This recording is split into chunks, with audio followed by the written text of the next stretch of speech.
రెండు తెలుగు రాష్ట్రాల news live TV channel ప్రేక్షకులకు స్వాగతం.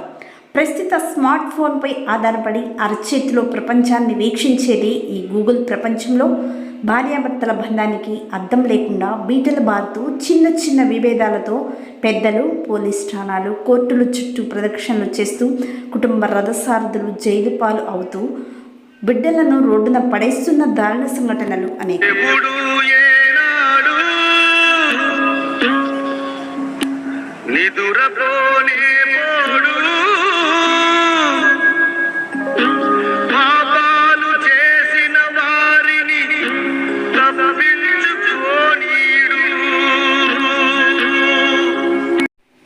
సంగారెడ్డి జిల్లా అమీర్పూర్ రాఘవేంద్ర కాలనీ నివాసులు చెన్నయ్య, రజతశ్రీకి 13 సంవత్సరముల క్రితం వివాహం జరిగింది.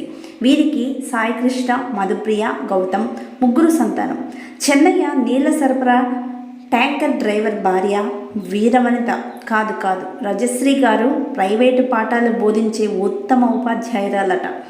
చెన్నయ్య భార్య ధర్మపత్ని, ఉత్తమ ఇల్లాలు, ముగ్గురు బిడ్డల కన్న తల్లి. అయినా రజిత గారికి క్లాస్మేట్ 10వ తరగతి మాజీ ప్రియుడు శివ అనే ఫ్రెండ్లీ కాని యువకుడు. గెట్ టుగెదర్లో కనిపించేసరికి రజిత మేడం గారికి పాత జ్ఞాపకాలు యాదకొచ్చాయట పాపం. ఇంకేముంది, గెట్ టుగెదర్ కాస్త చాటింగ్, చీటింగ్, బ్యాటింగ్, బౌలింగ్ వరకు వెళ్ళింది.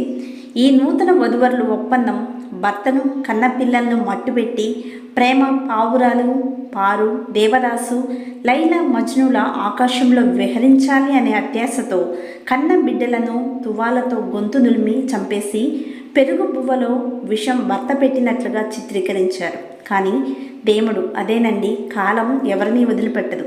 పాపం పండింది, అడ్డంగా దొరికిపోయి శ్రీకృష్ణ జన్మస్థానానికి చేరుకున్న అమర ప్రేమికులు. ఇటువంటి కొందరు మహిళలు స్మార్ట్ ఫోన్ ద్వారా చిల్లర వ్యవహారాలు చేస్తూ భర్తకు దొరికిపోయేసరికి భర్తపై, అత్తింటి వారిపై నిందారోపణలు చేస్తూ అక్రమ కేసులు పెట్టి వేధిస్తూ కుటుంబాన్ని జైలు పాలు చేస్తూ రోడ్డు పాలు అవుతున్నాం. కుటుంబాలు అనేకం అంటూ వివరిస్తున్న విశ్లేషకులు. పూర్తి వివరాలు తెలియాల్సి ఉంది. కమింగ్ సూన్ మీ న్యూస్ లైవ్ టీవీ ఛానల్లో మీకోసం.